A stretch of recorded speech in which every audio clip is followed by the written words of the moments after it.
So,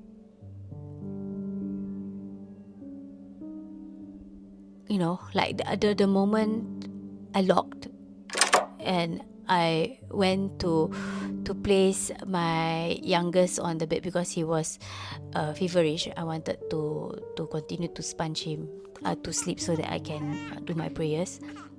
The moment I locked, that's where chaos erupted outside. I do not know what was being thrown, but I heard crashes and things being thrown, things broken, like someone venting their anger on my wall. It was very loud. I could hear. So I was still sponging my baby when the first boom crash came. Then another and another. Then I hear glass shattering, which I'm like, when glass shatters, someone might get hurt. So I hear furniture breaking, and then after all this noise, I heard laughter. High pitch, unearthly laughter, that sliced through the air. It was so clear. I could remember it till now. Whew. My heart pounded so hard. Actually, I could hear it in my ears. I was so scared, and I have 2 young children with me. My toddler was asking, "What's happening, mommy?" She clung onto my leg crying, like, "What is happening? My baby, still on the bed, whimpering weakly, I was so scared. I grabbed my baby who I placed on the bed for sponging, grabbed both of my children near me, and I didn't dare move. I was terrified she might break my door open, they say like people under possession can be unnaturally strong. So I stayed like that. I didn't want to speak at all. I was so scared. I was frozen. But as much as I want to stay like that, and I had to do something. So I called my then partner and my then in-laws, my father-in-law, to come down because I was so scared. She was acting up. So my then ex-partner called the police down, and I just waited for my father-in-law to arrive because my father-in-law was nearer to our house than my then partner who was on the way to work. So I waited. I did not want to open the door. Even anyone wants to knock, I don't know whether they are truly her or truly them. I was really scared because I had 2 young children under me. It's not me alone. So when my then partner arrived, he knocked on the door, and I refused to open. I had weird thoughts in my head, thinking that they can change their voices into your partner's voice, then you open, and that's it, So he knocked, he said, "Open, Emilia, open." I did not. I did not until my daughter was like, "Mommy, open." So I said, it might not be. So I called. I said, "Is it you?" "Yes, can you open the door?" Okay, then I opened the door.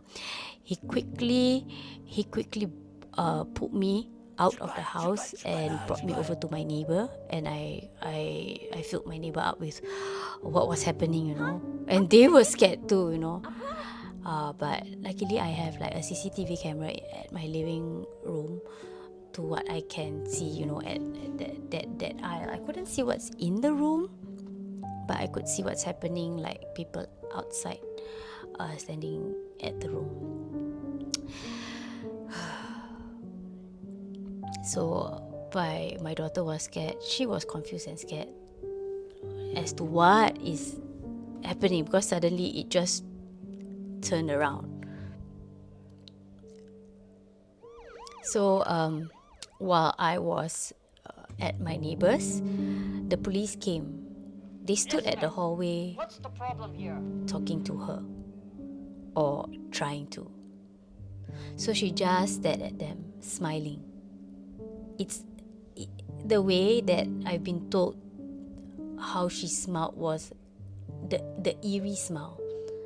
And then she started laughing at the police. And when she started laughing, a high-pitched laugh, the police, what I heard was the police took their baton and, tried to defend themselves. She did not move. She was seated at my kids' we have this mat, my kids' mat. She was just seated on top of that, smiling and laughing. That's all.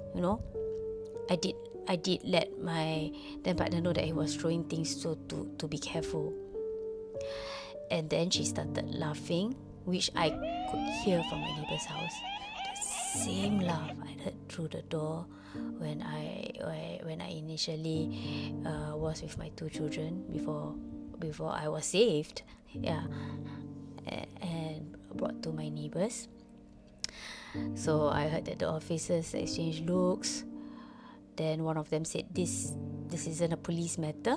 We could either call a mediator down or call IMH. IMH is the Institute of Mental Health, because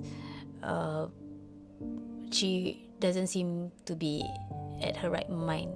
But when her voices changed and everything, it was encouraged by the police, and the police was not Malay. We are Malays, but the police came with Chinese, and they said, "Can you call your Malay mediator? Your religious one to help you out with this."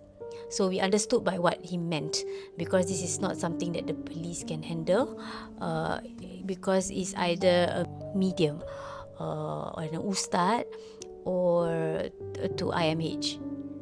Okay, they did not restrain her because she wasn't armed after all. But I could tell from their faces that even they were unsettled with this lah, because it's not natural.